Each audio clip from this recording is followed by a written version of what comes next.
자, 20페이지 5번을 보겠습니다. 조세 독립성 여부에 따른 분류 그랬죠?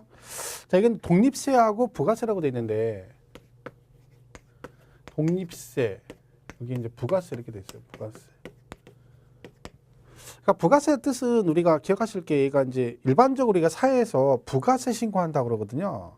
근데 그때 부가세는 부가가치세를 줄여가지고 우리가 부가세라는 표현을 써요. 근데 여기서 말하는 부가세는 그 부가가치세를 줄임말이 아니라 뭐예요? 덧붙여, 덧붙여 내는 조세다. 그런 말 그대로예요. 그러니까 얘는 무슨 얘기냐면, 용어대로 하면 얘는 자체적으로 세금을 과세할 수 있는 법적인 근거가 있는 조세를 독립세라고 그러고, 얘는 자체적으로 부과할 수 있는 법적 근거가 없기 때문에 자체적으로 세금 부과를 못하니까 여기에 덧붙여서 추가로 내는 세금을 우리가 부가세라고 그래요. 그러면 독립된 세원이 있는 걸 독립세 그러는데, 우리가 배운 조세 5개는 전부 다 독립세에 들어갑니다. 그럼 그 독립세에 뭐가 있다는 거야? 덧붙여내는 부가세가 다 붙어 있다는 얘기입니다. 그러니까 한마디로 말하면 1+1 비슷한 거죠. 그죠? 우리 마트 가면 만두 큰 거 사면 밑에 새끼만 하나 붙어 있잖아요. 그런 식으로 이 큰 게 독립세고 거기 플러스 붙어 있는 게 뭐예요? 부가세라고 보시면 돼요. 그래서 우리가 배운 조세는 전부 다 독립세고 거기에 부가세가 전부 다 붙어 있다. 그래서 그 부가세 기억을 하시면 되는 거예요. 자, 그러면 예를 들면 취득세를 배우죠, 우리가. 그럼 취득세는 부가세가 2개가 있습니다. 이게 뭐가 있냐면 농어촌 특별세, 농특세라고 하죠. 농특세 10% 붙고요. 그리고 지방교육세 20%가 붙습니다. 지방교육세 20% 이렇게 돼 있습니다. 2개가 붙어요. 그죠? 그리고 등록세는 얘는 지방교육세가 없습니다. 지방교육세 20% 이렇게 되죠. 그리고 재산세도 지방교육세가 붙습니다. 지방교육세 이렇게 붙죠. 얘도 지방교육세 20% 이렇게 돼 있어요. 그죠? 이렇게 돼 있고, 그 다음에 종합부동산세, 그죠? 종부세는 농특세를 농특세, 그죠? 농어촌 특별세, 농특세 20% 이렇게 돼 있죠. 그리고 양도세. 얘는 농특세부터 얘도 농특세 20%인데 좀 조심할 게, 양도세는 얘는 이게 됐어요. 감면세기부터요. 다 얘네들은 뭐예요? 얘네들은 전부 다 납부세기부터요. 낼 돈, 그죠? 전부 납부세 이렇게 붙거든요. 이거 이렇게, 그죠? 이렇게 돼 있는데, 양도세는 감면세계만 농특세부터요. 부가세가. 그러니까 양도세는 조심할 게, 양도소득세는 납부세계는 부가세가 없습니다. 그죠? 그걸 우리가 기억하셔야 되죠. 그러니까 얘네는 내는 돈에 내는데 여기는 감면. 그러니까 양도세 문제 풀 때 나중에 양도소득세는 납부세계 농특세 20%가 부가세, 그럼 땡 틀리다. 뭐라 그랬나? 감면. 이게 무슨 얘기냐면 이런 얘기예요. 양도세가, 그죠? 만약에 여러분 양도세 1억이에요. 양도세가 1억. 이거 납부세액이라고 쳐봐요. 납부세액. 그럼 혹시 양도세 내신 분 있죠? 여기 강의 들으신 분 중에, 그죠? 그러면 양도세 1억이 나오면 세금은 1억만 내나요? 아니에요. 그 1억에 돈을 1억 내는 여기에 뭘 내요? 지방소득세를 내요. 10%. 그 1억 1천을 내요. 소득세는, 그러니까 연말정산 하시잖아요. 그러면 항상 뭘 내요? 소득세를 내요. 지방소득세 10%를 내요. 근데 그러면 납부세계도 얘를 내잖아요. 얘가 근데 부가세가 아니에요. 과거에는 얘가 부가세였어요. 근데 성격이 얘가 독립세로 바뀌었어요. 그렇기 때문에 얘는 부가세를 하면 안 돼요. 그러니까 양도세는 납부세계는 부가세가 안 붙어요. 돈은 내요. 돈은 10%. 근데 얘가 지방소득세를 뭐라고 표현하면 틀린다? 그죠? 부가세라고 하면 틀려요. 그러니까 양도세는 납부세계 부가세로 지방소득세 10%가 과세가 된다고, 땡 틀리다. 부가세 아니다. 그죠? 만약에 1억을 내야 되는데 이 1억을 뭘 받았어요? 감면을 받았어요. 그러니까 세금 1억을 안 내는 거죠? 다 감면 받았으니까. 근데 거기다 뭐는 내야 된다. 그죠? 농특세 내야 돼요. 농특세 20% 내야 돼요. 이 얘기예요. 그러니까 무슨 얘기야? 세금은 깎아줘도 뭐는 되나? 부가세는 내야 된다는 거지. 그러니까 여러분이 뭐 양도세 감면의 대표적인 게 8년 이상 작용하거나 농지 대토 같은 게 감면이거든요. 그러면 내가 양도세를 감면 받아요. 근데 그러면 1억으로 끝, 안 내고 끝 이게 아니라 2천만 원 내야 된다. 왜? 농특세 내야 된다. 이게 그 얘기예요. 그러니까 양도세는 그러니까 납부세에도 돈 내는 건 맞아. 이걸 내는 얘는 부가세가 아니고 얘만 부가세라고 합니다. 그러니까 우리가 배우는 조세 이렇게 중에서 부가세라고 돼 있는 건 두 개를 배우는 거죠. 농특세하고 지방교육세만 부가세라고 그래요. 무슨 말 이해가시죠? 그러니까 얘하고 뭐 지방교육세가 부가세예요. 그러니까 부가세 중에는 두 개밖에 없는 거예요. 농특세하고 뭐하고 지방교육세밖에 없어요. 그러니까 어디에 뭐가 붙는지를 여러분이 기억하셔야 되는 거죠. 그렇죠? 특히나 얘만 좀 조심하면 돼요. 양도세는 감면의 경우만 농특세 20%가 부가세로 붙는다. 근데 지방소득세는 제가 말했죠? 부가세가 아니라고. 이게는 부가세가 아니에요. 그거만 조심하면 돼요. 그리고 이게 지금 비율이 보면 20, 20, 20 다 이렇게 돼 있잖아요. 이거 숫자도 정확히 외워야 되는데 이거 외울 때 20, 20, 20 외우지 말고 뭐를 외우면 돼요? 얘를 외우면 돼, 얘. 아닌 거 10%를 외워야지. 막 20, 20, 20, 20, 얘도 20. 공부할 때 되게 쉽죠? 얘도 20, 얘도 20, 얘도 20. 근데 나중에 기억 안 나요. 얘만 10%. 나머지 다 20. 취득세 붙는 농특세만 10%고 나머지 다 20입니다. 그죠? 농특세가 다 20인데 여기는 취득세는 부가세를 두 개 내죠. 그죠? 그러니까 여기 붙는 것만 10%고 나머지는 20이다. 라고 정리하시면 되는 거지. 이걸 일일이 외울 필요는 없다. 그죠? 그리고 지금 감면에 농특세가 붙는다고 그럼 양도세만 감면이 있는 게 아니라 뭣도 감면이 있다? 그렇죠. 취득세하고 뭣도 취득세하고 등록세도 감면이 있어요. 얘네 둘도. 감면 받는 경우가 있거든요. 그럼 만약에 얘네들도 만약에 뭘 받으면 감면을 받게 되면 마찬가지로 뭘 내야 된다? 그쵸. 부가세로 여기다가 농특세 20% 내야 됩니다. 결론은 뭐예요? 우리가 배우는 것 중에 감면이라고 나오면 세금은 감면을 해줘도 뭐는 내야 된다? 부가세는 내야 된다. 이때 뭘 낸다? 농특세 20% 꼭 내야 된다. 이 뜻입니다. 그죠? 그걸 우리가 기억하시면 돼요. 기본은 납부세 이렇게 나가는 거죠. 얘는 요거 좀 조심하면 됩니다. 자, 이게 부가세인데 우리 교재 21페이지 2번에 부가세 표로 정리가 되어 있어요. 보충학습에. 그럼 여러분이 그걸 기억을 하셔야 되는데 그 취득세 보면 부가세, 지방교육세, 농특세에서 막 옆에 부가세 세율 이상하게 나와 있죠. 자, 요거는 지금 설명 안 하겠습니다. 이거는 심화과정 들어갔을 때 그 왜 걔가 그렇게 써 있는지를 그 강의를 하겠습니다. 굳이 지금 알 필요는 없거든요. 근데 이거는 이제 이게 이제 왜 두 개가 이렇게 돼 있는데 얘는 왜 이렇게 계산할 수밖에 없는가가 이제 그걸 설명하는 건데 지금 설명은 되게 복잡해요. 굉장히 중요한 얘기도 아니고 그러니까 이건 제가 기본 강의 끝나고 여러분 공부가 좀 되고 짬밥이 좀 쌓이면 그죠? 그때 요 부분까지 설명을 하겠습니다. 일단 지금은 뭘 기억하면 된다? 독립세 각각의 부가세가 붙어 있는데 그 부가세 종류가 이렇게 돼 있고 그리고 뭐 감면의 경우는 뭐가 붙는다? 농특세 20%가 붙는다. 부가세로 그죠? 그리고 전부 다 20%인데 누구만? 취득세 붙는 농특세만 몇 프로? 10%다. 뭐 그 정도만 보시면 되겠습니다. 이거는 어차피 막 계속 나와요. 여기 가면 배우잖아요. 취득세 배울 때 나오고 여기 각각 세목 들어가면 다 나와요. 엄청 많이 듣는 거죠. 그러니까 이렇게 정리하시면 되겠습니다. 그러시고 넘어가겠습니다. 22페이지 7번의 과세 대상에 따른 분류 이건 볼 거 없고요. 열심히 안 나오니까 그죠? 8번의 부동산 활동에 따른 분류도 지금 안 하겠습니다. 이것도 심화 과정일 때 좀 하겠습니다. 정리를 하겠습니다.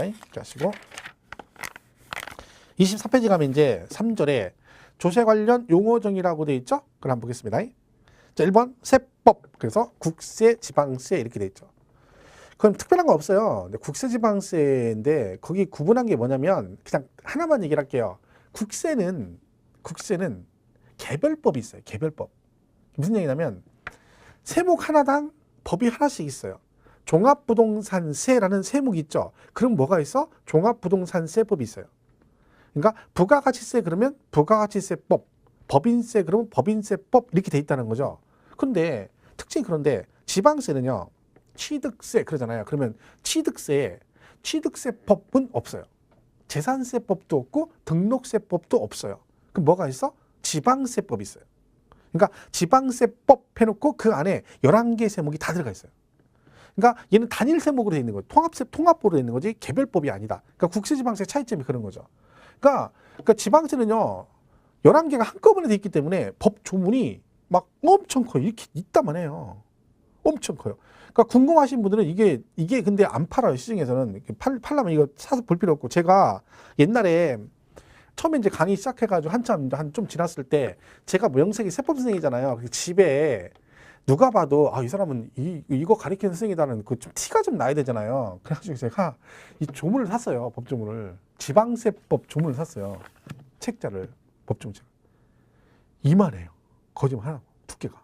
근데 그 종이가 아시죠? 법조문 책 얇은 거. 막 빡빡에다가 이만해. 야, 볼 수가 없어요. 보려고 산 건 아니지만 무겁긴 또 겁나 무거워요. 가격도 비싸요. 10몇만 원씩이에요. 막 그게 그때 당시. 그 샀는데 쓸 데가 없는 거야. 이사 살 때 와이프가 막 짜증내는 거예요. 왜? 무거운데 보지도 않는데. 그 쓸 때 딱 하나 있어요. 유용한 게 뭐냐면 컵라면 끓여 먹을 때요. 뚜껑 덮을 때 그거 덮어놓으면 끝내줘요. 그거 딱 덮으면 김이 셀 공간이 없어. 하도 무거워가지고. 그때 외에는 쓸 필요가 없어. 근데 어느 날 없어졌어요. 지금 집에 없어요. 왜? 이사 다니다가 없어졌어요. 내가 진짜 물증이 없어서 그러지, 제가 볼 때 우리 와이프가 버린 것 같아요. 몰래 다니다가. 근데 어느 순간 보니까 없어진 거야. 근데 저도 안 찾아요. 왜? 그 있으라만 하고, 무겁기만 하고. 필요가 없어요. 근데 궁금하신 분은 뭐 국립중앙도서관 이런 데 가면 있을 수 있어요. 한번 봐보세요. 후회하실 거예요. 있다만 해요. 그죠? 왜? 법 11개가 다 들어가 있으니까 그런 거죠. 근데 다른 것들은 단일법으로, 개별법으로 돼 있다는 거, 국세. 근데 그 차이가 있어요. 물론 예외적으로 국세도 세목당 개별법이 아닌 것도 있긴 해요. 뭐 상속세, 증여세 있죠. 상속세는요, 상속세법, 증여세는 증여세법 이렇게 안 돼 있고, 상속세, 증여세는 뭐라고 돼 있냐면 상속세 및 증여세법 이렇게 돼 있어요. 왜? 그 상속 증여는 무상승계라 그 체계가 거의 비슷해요. 그러다 보니까 상속세법 따로, 증여세법 따로 이렇게 안 돼 있어요. 법 이름이 뭐라고 돼 있다고요? 상속세 및 증여세법, 뭐 이런 차이가 있다. 그런 거 써놓은 건데 그걸 우리가 굳이 구분해서 외울 건 없는 것들이죠. 그죠? 그래서 거기 24페이지 보면 박스에 뭐 국세 가지고 박스에 쭉 돼 있고, 개별세법, 공통세법 이렇게 돼 있고요. 지방세도 보면 오른쪽 지방세도 쭉 나와 있죠. 네, 그런 게 있다 보시면 되고, 그걸 외울 필요는 없습니다. 자, 그다음에 25페이지 이번에 과세기간, 신고기한, 납세지가 나와요. 자, 거기 보면 용어에 과세기간이란 말이 나와요. 과세기간.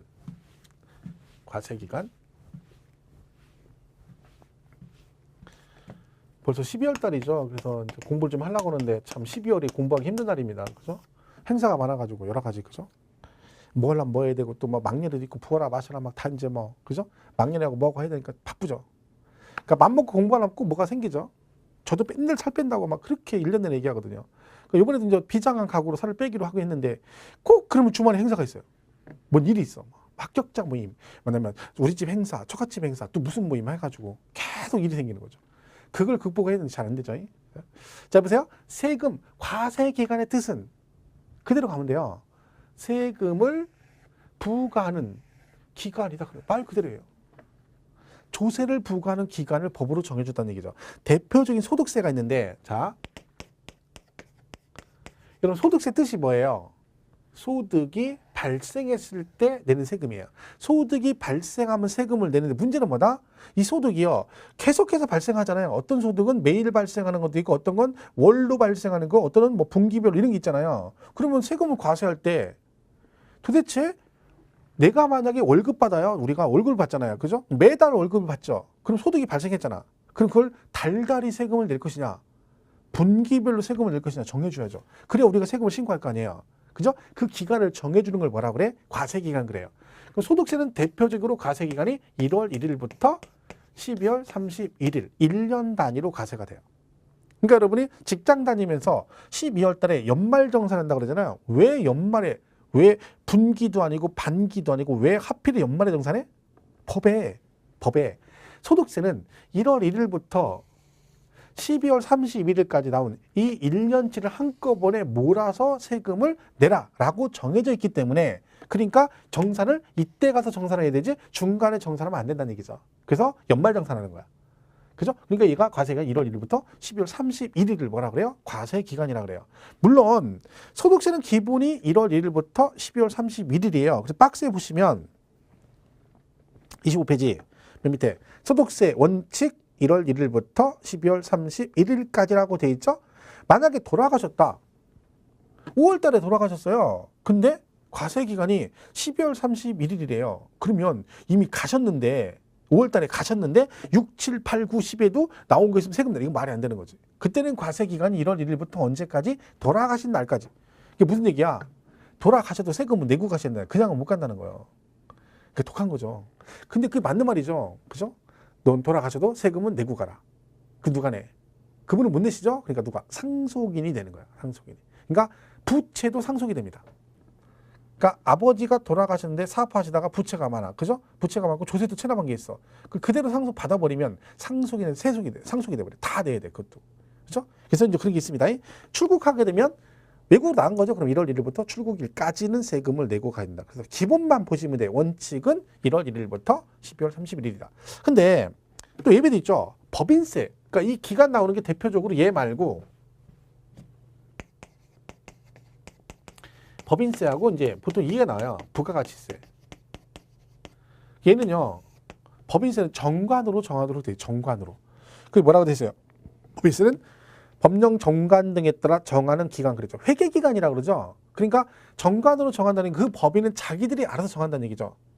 뭐 10개월로 하든 6개월로 하든 알아서 하는 얘기야. 대신 1년은 넘어가면 안 돼요. 만약에 네 맘대로 정해라 그랬더니 막 60개월 이렇게 정해버려. 60개월 그럼 뭔 얘기야? 세금을 얼마 만에 한 번씩 낸다는 거야. 60개월에 한 번씩 정산하면 이건 말이 안 되는 거지.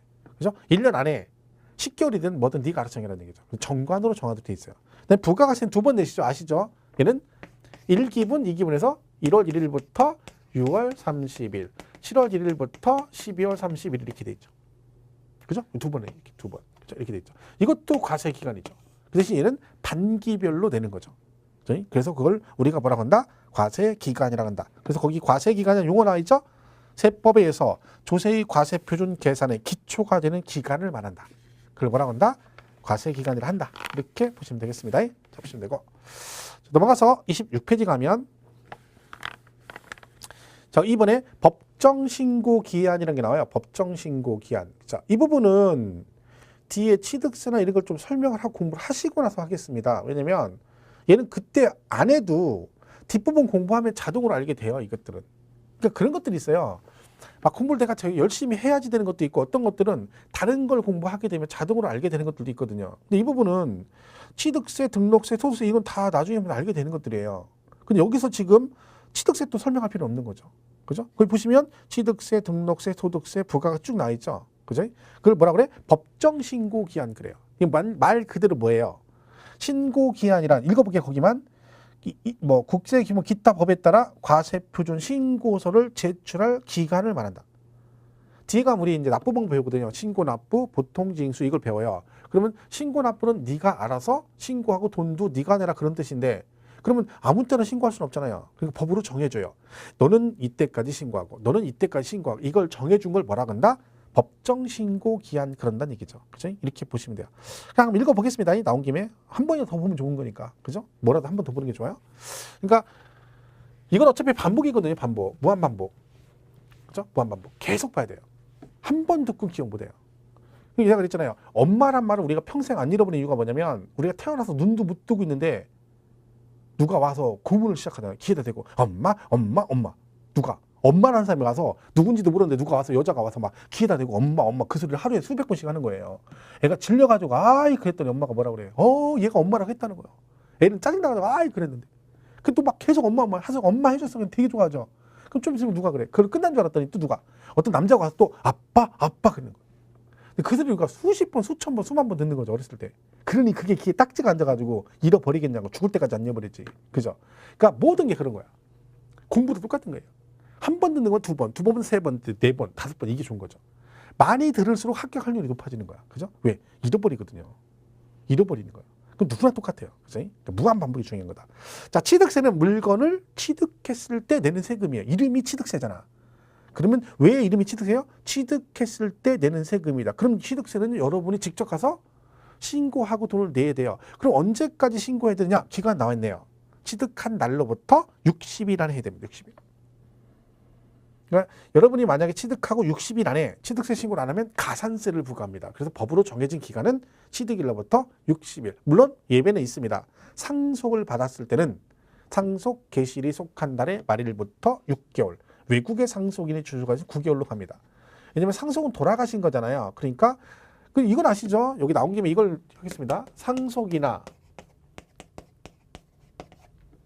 증여를 받으시면 세금을 뭘 낸다? 상속받으면 상속세, 증여받으면 증여세를 내야 돼요. 이건 다 아시죠? 근데 이것도 또 뭐 내야 돼? 그쵸. 여기다 취득세도 내야 됩니다. 얘도 이렇게 내야 돼요. 왜냐면 상속이나 증여를 받으면 상속세, 증여세 내는 건 맞아요. 근데 중요한 건 여러분이 상속을 받으면 본인 앞으로 뭘 해야 돼? 등기를 해야 되잖아.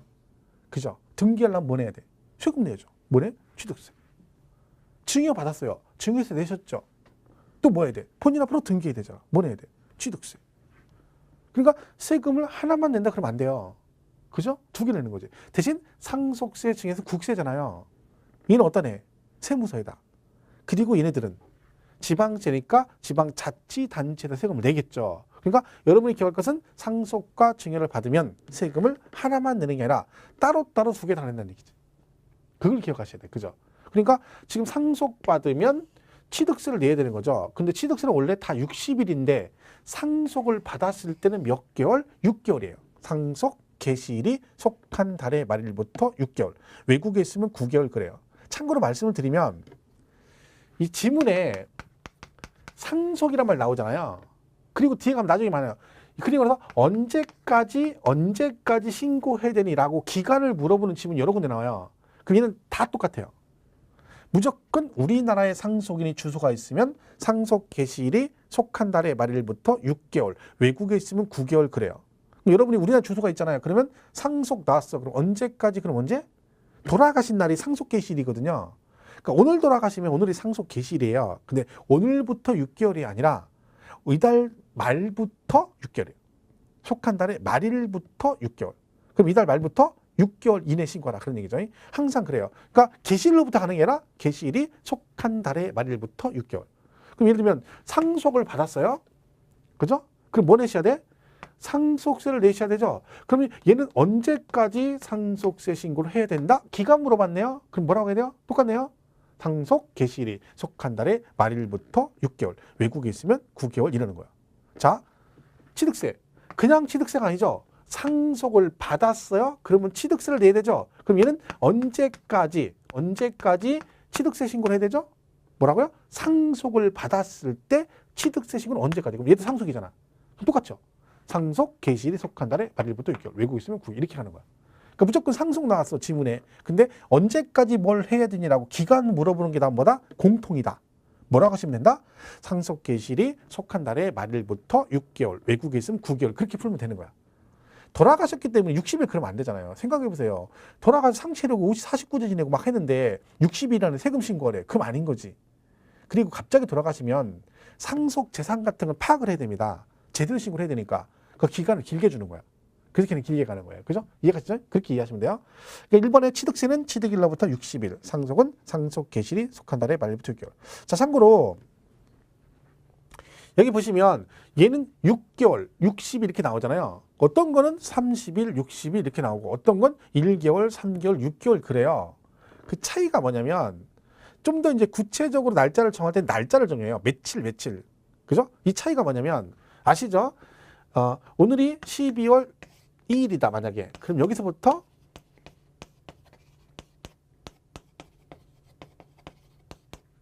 이게 되죠. 자, 12월 2일인데요. 오늘부터 30일 후 그럼 언제일까요? 이 날이죠. 그죠? 1개월 후 그러면 이 날이에요. 이 차이가 있는 거죠. 그러니까 30일 후는 정확히 날짜를 30일 따져요. 그러면 12월 달에 31일까지 큰 달이잖아요. 그러니까 하루 빼야지. 그러니까 12월 2일이 아니라 하루 빼서 1월 1일이 그죠? 되는 거고 여기는 1개월 후는 뭐냐면 개월이는요. 오늘 시작했죠. 2일날. 그럼 다음 달 오늘, 그 다음 달 오늘 이렇게 가는 거예요. 그러니까 1개월은 날짜로 따지면 31일도 있고 30일도 있고 28일도 있어요. 자, 오늘부터 1개월 후 그러면 1월 2일이잖아요. 그럼 날짜는 며칠이야? 31일이잖아요. 그죠? 근데요. 만약에 11월 11월 2일부터 1개월 후 그러면 돼요. 12월 2일이잖아요. 그죠? 1개월 후니까 겨울이니까. 그럼 날짜 며칠이야? 30일이죠. 왜? 11월 달은 30일까지밖에 없으니까. 그 차이가 있어요. 개월하고 날짜는 좀 달라요. 그죠? 그러니까 개월은 그런 개념이고 요일은 정확히 날짜를 따지는 거다. 그러니까 결론적으로 상속세는 상속 개시일로 한 달의 말일이니까 이달 말부터 6개월 후니까 끝나는 것도 언제 끝나야 돼? 시작이 말일에 끝났으니까 끝나는 것도 말일에 끝나는 거죠. 그럼 6개월 후 말일이 된다 이렇게 하는 거죠. 그래서 개월과 요일은 그런 차이점이 있습니다. 그냥 참고로 알아두시고요. 등록세는 등기 등록할 때 내는 거예요. 그럼 참고로 여러분 등기할 때 등록세 낼 때 등록세는요. 세금을 내기 전에 그러니까 등기하기 전에 세금을 먼저 내야 될까요? 등기하고 나서 세금을 낼까요? 상식적으로. 그러니까 등기할 때 세금을 내는데 세금을 등기하기 전에 낼까요? 하고 나서 낼까요? 세금은 항상 제가 올림픽 정신 우리 세금은 올림픽 더 빨리 더 많이 빨리빨리 걷고 많이 걷는 게 기본 기조예요. 세금은 빨리빨리 걷고 많이 걷고 그러면 세금은 등기하기 전에 걷겠어 하고 나서 걷겠어?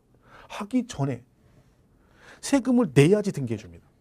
무슨 말인지 하죠? 그럼 네가 등기를 하고자 한다면 아무리 늦어도 언제까지는 등기 등록하기 전까지는 세금을 내야 된다. 그래서 거기 뭐라고 돼 있어요? 등기 등록하기 전까지. 왜? 세금 안 내면 등기 안 해줘요.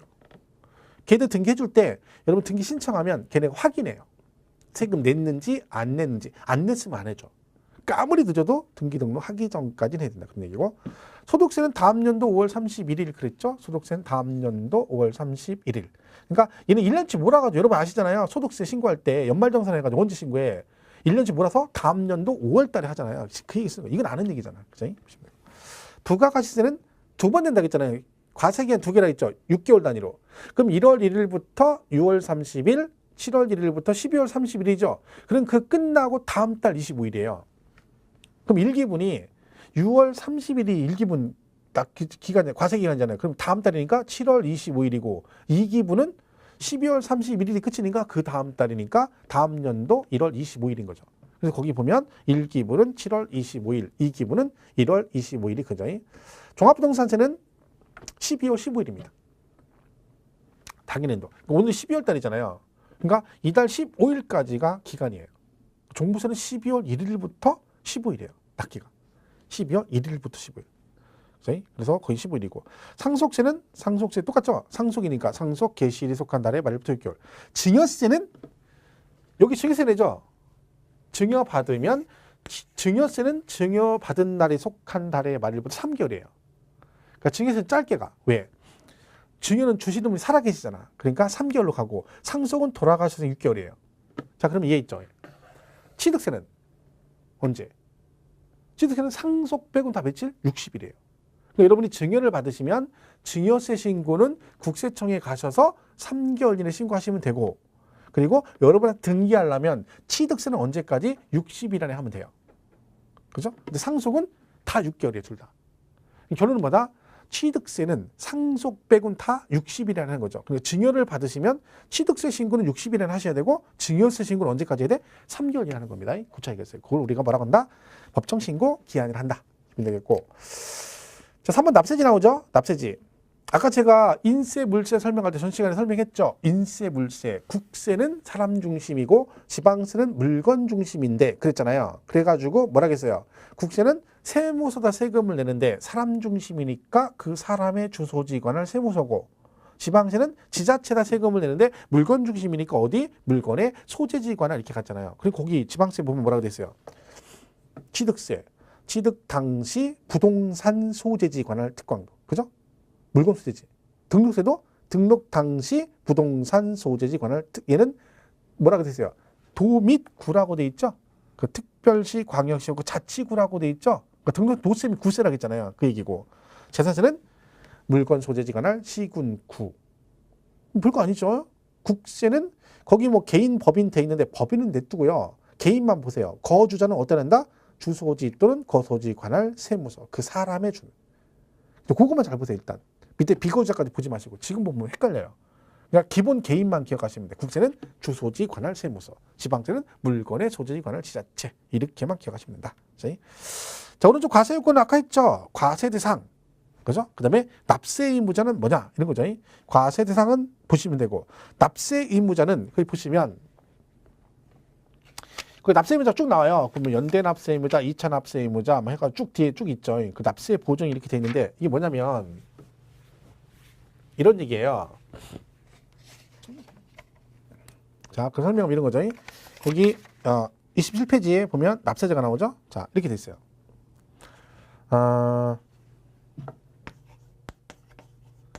납세 의무자.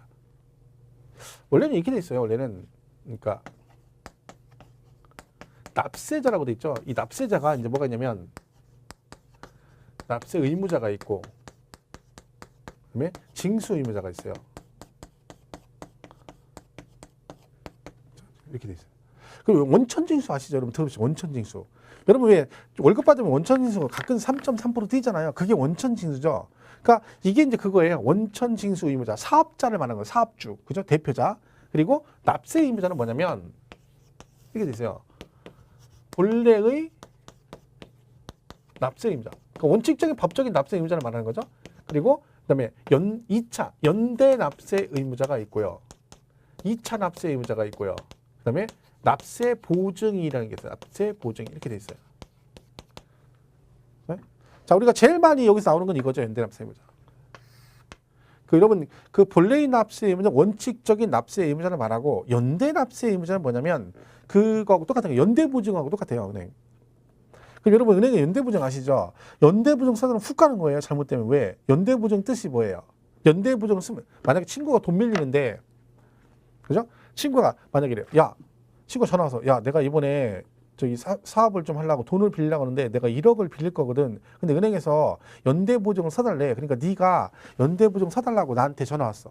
네가 좀 서주면 안 되니? 이렇게 전화 온 거죠. 자, 이걸 해석하면 무슨 뜻이에요? 친구야, 내가 사업하려고 돈 1억을 빌리는데 그 빌린 돈 1억은 내가 사업을 다 쓰고, 그리고 뭐 나중에 빚을 갚을 때는 네가 갚아라, 그런 뜻이에요. 그러니까 돈은 지가 쓰고 죽을 때는 같이 죽자, 이런 뜻입니다. 연대 보증은 뭐다? 그 보증 쓰는 순간 그 돈을 본인이 빌린 거하고 똑같은 거예요. 왜? 갚을 때는 원래의 채무자와 연대 보증인이 그 채무 전액에 대해서 동등한 책임을 집니다. 그러니까 연대 보증 쓰면 안 되는 게, 섰다 그러면 은행에서 얘는 보나마나 못 갚잖아요. 그럼 연대 보증이 네가 다 갚아, 그러면 다 갚아야 됩니다.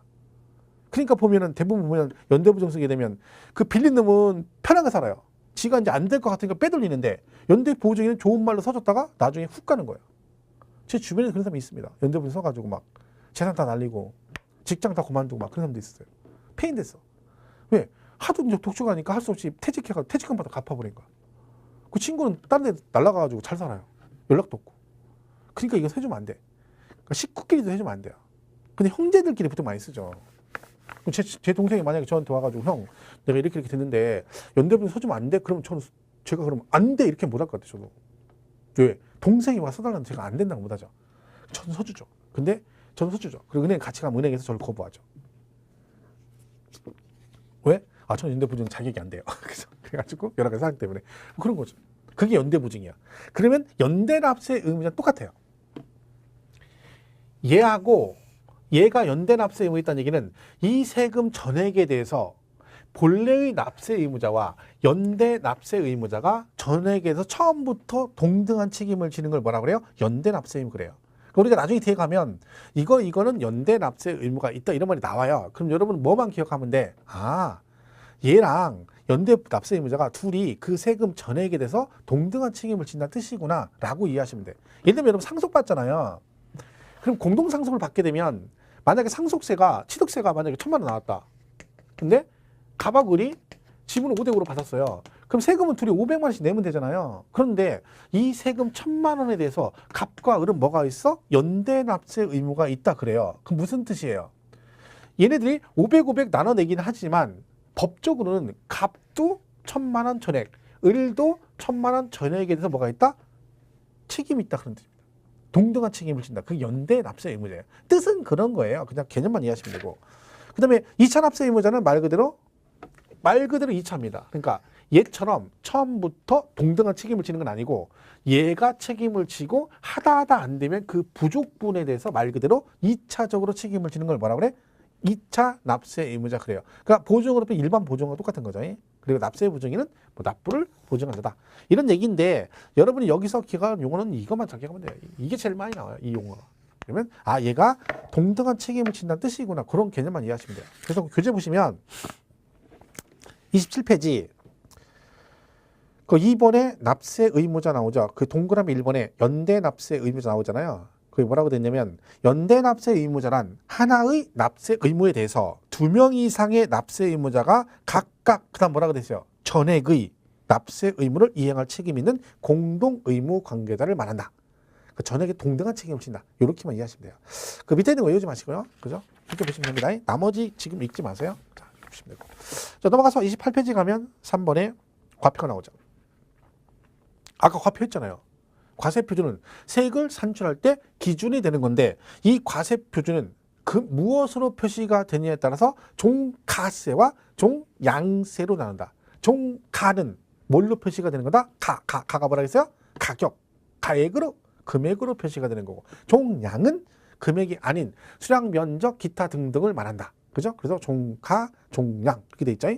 세율도 했었죠. 우리 정률세가 있고 정액세율이 있다 했죠. 정률세율은 세율이 뭘로 표시가 되는 거다? 그죠? 비율, 백분비, 천분비, 비율로 표시가 되는 거고 정액세율은 액은 뭐라 했어요? 화폐 단위, 세율 자체가 금액으로 표시가 되는 걸 뭐라고 한다? 정액세율 그런다 했죠?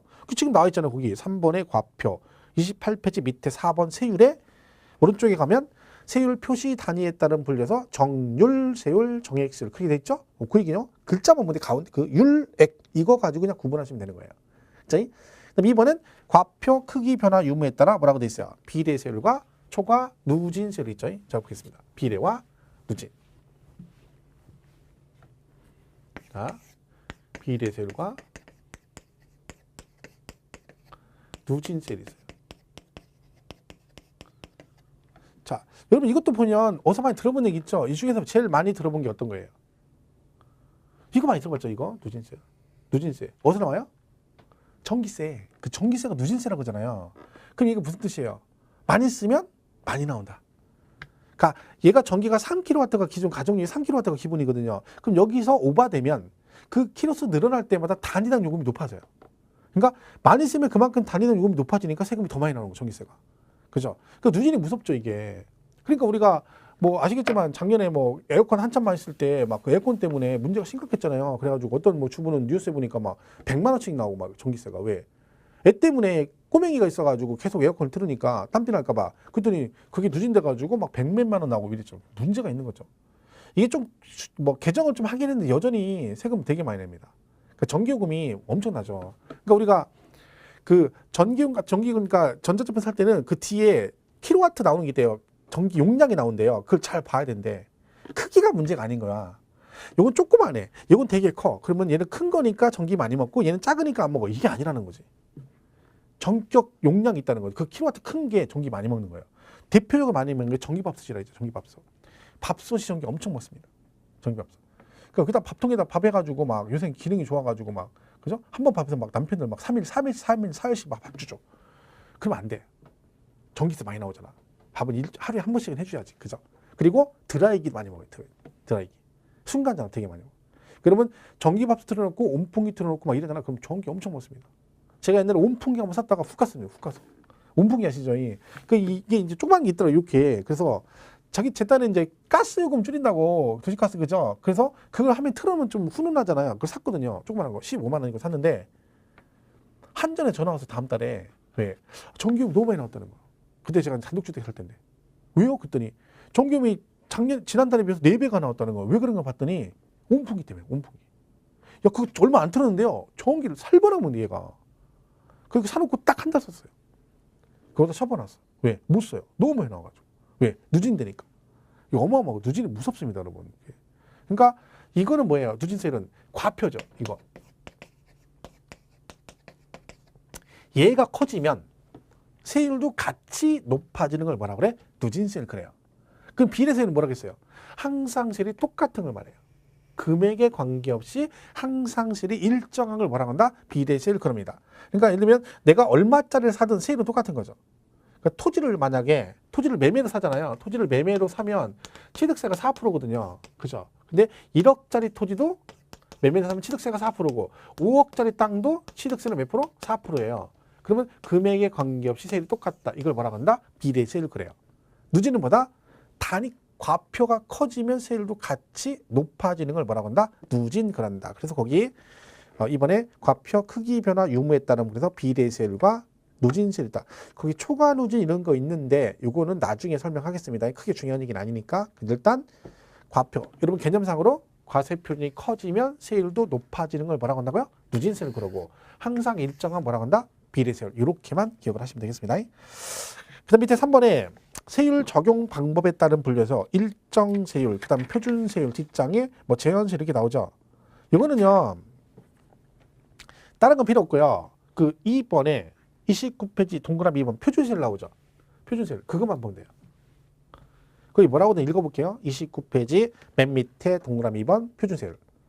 세법에 규정한 세율로서 통상 적용할 세율을 말한다. 다만 재정상의 이유 또는 기타 특별한 사유가 있다고 인정할 경우는 일정 범위 내에서 과세권자가 가감 조정할 수 있다. 이렇게 돼 있죠. 이게 무슨 얘기냐면 그러니까 표준세율은 통상적으로 적용하는 세율인데 이는 뭐가 돼 있다? 조정할 수 있다는 거죠. 해당 지자체에서 필요하면 세율 자체를 조정할 수 있는 세율을 뭐라 그래? 표준세율 그래요. 그럼 우리가 배우는 조세, 지방세 세 개는 다 가감 조정이 가능합니다. 예를 들면 세 개 뭐예요? 취득세, 그리고 등록세 이게 돼 있죠. 얘네가 다 뭐라고요? 다 표준세율이에요. 표준세율 구조가. 그럼 얘는 뭐라는겨?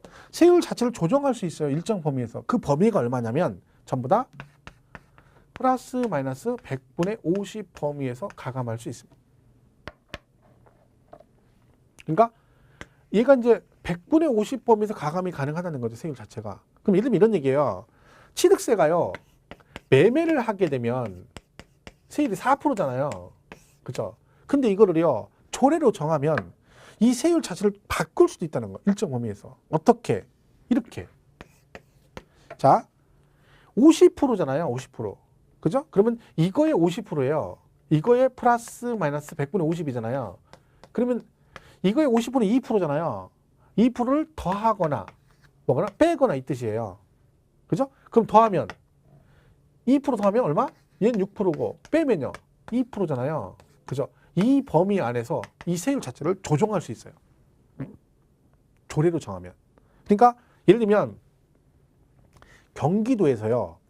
경기도 조례로 정하면 돼요. 그럼 조례가 뭐냐면 그 의회예요. 의회. 시군이나 도의회 있죠. 그 의회에 통과되면 조례가 되는 거죠. 그러면 경기도에서 야 우리 경기도는 재정이 약하니까 취득세를 좀 많이 걷자. 그래가지고 도의회에서 우리 경기도는 취득세를 5% 걷겠다. 할 수 있죠. 5%. 그러면 통과되면 경기도에서는 무조건 취득세 5%를 내야 됩니다. 이게 가능하다는 거예요. 야 우린 가진 게 돈밖에 없어. 돈이 남아 돌아. 그러니까 세금 좀 덜 걷어. 돈 이제 주체 못하겠어. 3% 할 수 있다는 거죠. 그러니까 최저 이 상태면 50% 반전의 플러스 마이너스니까 이때는 최저 2%에서 최대 6% 사이에서 조례로 정하면 세율 자체를 바꿀 수가 있다. 이걸 뭐라고 한다? 이게 가능한 조세를 뭐라고 한다? 표준세를 그런다는 거죠. 근데 실무적으로 하는 데는 없습니다. 왜? 저걸 안 하죠. 경기도에서 만약에 저거를 취득세를 5% 하자 이렇게 해버리면 경기도지사가 지금 남경필이죠. 지금도 복잡하죠. 아들내미 때문에. 그죠? 근데다가 만약에 경기도지사가 자 우리는 경기도는 내일부터 취득세를 5% 하겠습니다 라고 하면 지금 뭔 얘기예요? 저는 오늘 이번 도지사를 끝으로 정계를 은퇴하겠습니다. 이하고 똑같은 거야. 왜? 다음에 뽑아주겠어요? 왜? 세금을 많이 내는데 많이 내게 누가 뽑아주겠냐고. 너 알아서 쟤 뽑으면 안 돼. 이렇게 되겠지. 낮추지도 않아요. 왜? 낮추면 재정에 문제가 생기죠. 그러니까 얘는 가능은 법적으로 가능은 하지만 안 하는 거죠. 그러니까 똑같이 그냥 하는 거야. 그러니까 얘가 4% 정했는데 조정할 수 있어요. 근데 어느 우리나라의 팔도 어디든 특강돼서 이거 자체를 조정은 한 군데도 없어요. 높여도 부담 가고 낮춰도 부담 가니까 냅두는 거예요. 근데 법적으로는 가능해요. 그 범위가 얼마라고요? 그렇죠. 100분의 50 범위. 이게 그런 뜻이다. 그죠? 이렇게 할 수 있다는 뜻입니다. 그래서 여러분 우리 세 개 다 뭐가 가능하다?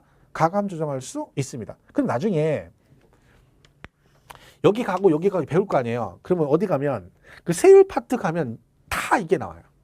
취득세 세율 그러면 100분의 50 범위에서 가감할 수 있다. 등록세, 재산세 전부 다 뭐라거나 100분의 50 범위에서 가감 조정할 수 있다는 말이 나오는 거죠. 왜? 성격이 다 뭐다? 표준세로 돼 있기 때문에 그렇습니다. 그 비율이 전부 다 얼마라고요? 100분의 50 범위에서 가감할 수 있다라고 돼 있습니다. 그래서 우리 교재 29페이지 3번의 동그라미 2번의 표준세를 보면 거기 나와 있죠. 세 번째 줄에 이에 해당하는 조세는 취득세, 등록세, 재산세, 뭐 기타 등등 있죠. 나머지 뭐 지방교육세, 지방소득 이런 건 볼 거 없어요. 우리가 배우는 거 위주로만 보시면 되는 거야. 그 세 개만 잘 보시면 돼. 그죠? 시험도 나오면 걔들 물어보지 얘네들 안 물어봐요. 거기 뭐 지방교육세, 지방소득세 배우지도 않는 거 이걸 물어보진 않으니까 신경 쓸 거 없다. 그죠? 그러니까 배우는 거 세 개만 보시면 됩니다. 거기 뭐 세부적으로 뭐 얘는 뭐 부동산 등기 하나 이런 얘기 있거든요. 근데 지금은 이걸 하면 좀 그래요. 내용이. 그래서 이거 하려면 또 설명 한참 해야 되니까 이거 나중에 뭐 등록세 파트 하고 나면 자동으로 알게 되는 거니까 그때 가면 또 나와요. 그때. 그죠? 그때 설명을 좀 하겠습니다. 그래서 표준세율이 있다. 그래서 일정 세율은 뭐 말 그대로 세율이 고정돼 있다. 그래서 말 그대로 조정이 안 돼. 그러니까 일정 세율은 고정 세율 그래 가지고 법으로 딱 규정돼 있기 때문에 지자체도 못 고쳐요. 그죠? 그리고 제한세율은 뭐 뒤에 나오는데 세율을 최고 세율만 정해놓고 아래서 네가 정하는데 그 위로 못 넘어간다. 세율을 제한했다. 그런 얘기인데 뭐 그런 건 중요하잖아요. 얘가 제일 중요해요. 우리가 배우는 거.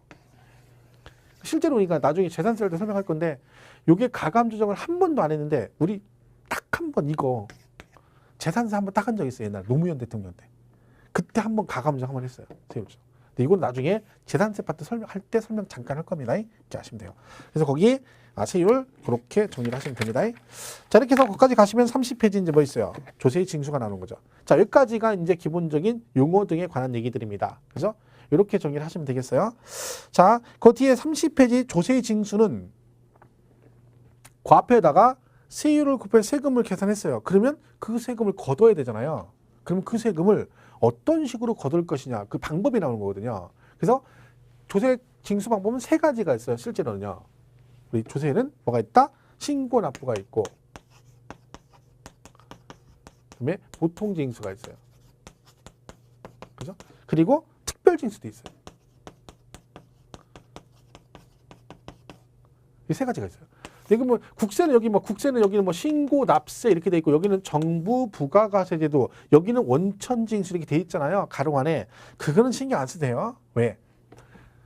신고 납부나 신고 납세나 똑같아요. 맞박이나 이맞박이나 똑같은 거예요. 엉덩이나 궁뎅이 히프나 다 똑같은 말이에요. 근데 용어만 다르게 쓰는 것 뿐이야. 그러니까 굳이 국제는 신고 납세고 얘는 신고 납부고 이럴 필요 없다는 거지. 둘 다 신고하고 돈 내라는 얘기고 보통징수나 정부 부가가세나 둘 다 고지서가 나온다는 얘기고 특별징수나 원천징수는 둘 다 뭐예요? 세금 미리 걷는다 그런 뜻입니다. 미리 뛴다. 그 얘기예요. 그러니까 그거는 신경 쓸 거 없고 그럼 세 가지인데 우리가 배우는 건 여기는 안 배워요.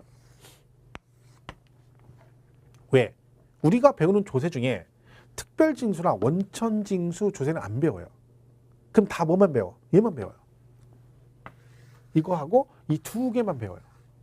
그 얘기는 우리가 배우는 조세 5가지 있죠. 취득세부터 양도세까지는 전부 다 납부 방법이 둘 중에 하나라는 거죠. 징수 방법이 이거 아니면 뭐다? 이거다 그 얘기입니다. 그래서 이 부분 되게 중요한 부분이죠. 그죠? 신고 납부냐, 보통징수 이렇게 구분하는 겁니다. 그걸 이제 거기 30페이지부터 쭉 설명해 놓은 거죠. 자, 이 부분은 다음 시간에 그죠? 요걸 거기 30페이지 조세 징수부터 해서 다시 설명하면서 구체적인 얘기를 하도록 하겠습니다. 자, 오늘 강의 여기까지 하겠습니다. 첫 강의 3강인데 시작이 반이라고 그러죠? 그럼 반 했네요. 그죠? 나머지 반만 채우면 됩니다. 그럼 다 됩니다. 그러니까 힘내시고 건강하게 잘하시고 다음 주에 뵙겠습니다. 고맙습니다.